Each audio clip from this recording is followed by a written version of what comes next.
Om Namo Venkatesaya. Welcome back to my channel Tirupati. ముందుగా మీ అందరికీ నమస్కారాలు. మన channel WhatsApp Telegram link comment సెక్షన్లో ఇస్తాను. జాయిన్ అయ్యి అన్ని తిరుమల అప్డేట్స్ లైవ్గా తెలుసుకోగలరు. ముందుగా ఈరోజు బుధవారము, రేపు గురువారానికి సంబంధించి ఉచిత సర్వదర్శనం టోకెన్లు తిరుపతిలో ఇవ్వరు, నిలిపివేస్తారు, రద్దు చేస్తారు. దానికి ముఖ్య కారణము భక్తుల రద్దీని దృష్ట్యా పెట్టుకొని ప్రతి బుధవారం కూడా గురువారానికి టికెట్లు ఇవ్వరండి. తిరిగి రేపు గురువారము, శుక్రవారానికి సంబంధించి సర్వదర్శనం టోకెన్లు తిరుపతిలో ఇస్తారు.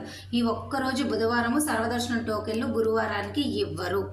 అలాగే నిన్న జూలై 7వ తారీఖున మధ్యాహ్నం 3 గంటలకు 10,000 ఉచిత సర్వదర్శనం టోకెన్లు, 2,000 శ్రీవారి నడక మార్గం టోకెన్లు తిరుపతిలో రిలీజ్ చేశారు.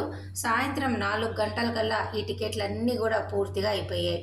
అలాగే నిన్న జూలై 7వ తారీఖున 80,706 మంది స్వామివారిని దర్శనం చేసుకున్నారు. 34,838 మంది తలనీలాలు ఇచ్చారు. 4,86,00,000 స్వామివారి హుండీ కానుకలు, అలాగే 4,04,000 మంది లడ్డూ ప్రసాదాన్ని స్వీకరించారు. 2,42,000 మంది అన్నప్రసాదాన్ని స్వీకరించారు.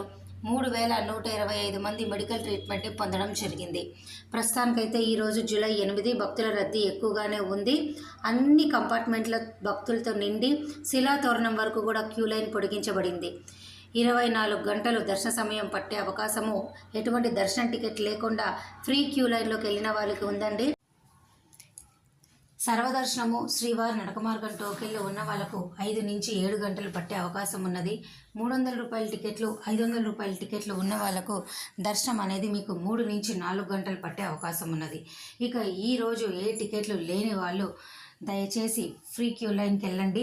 రేపు బుధవారం కూడా డైరెక్ట్గా సర్వదర్శనం టోకెన్లు ఇవ్వరు కాబట్టి ఫ్రీ క్యూ లైన్లోకి వెళ్ళండి.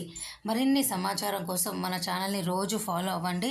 ప్రస్తుతం అయితే చంటి పిల్లలు, NRI, military, Srivani trust break Darshan టికెట్లు, అలాగే ఎమ్మెల్యే, ఎంపీ రికమెండేషన్ లెటర్ టికెట్లు అన్నీ కూడా అందుబాటులో ఉన్నాయి. దర్శనాలు చేసుకోవచ్చు. Thank you so much for watching this video. మళ్ళీ కలుద్దాం. ధన్యవాదాలు.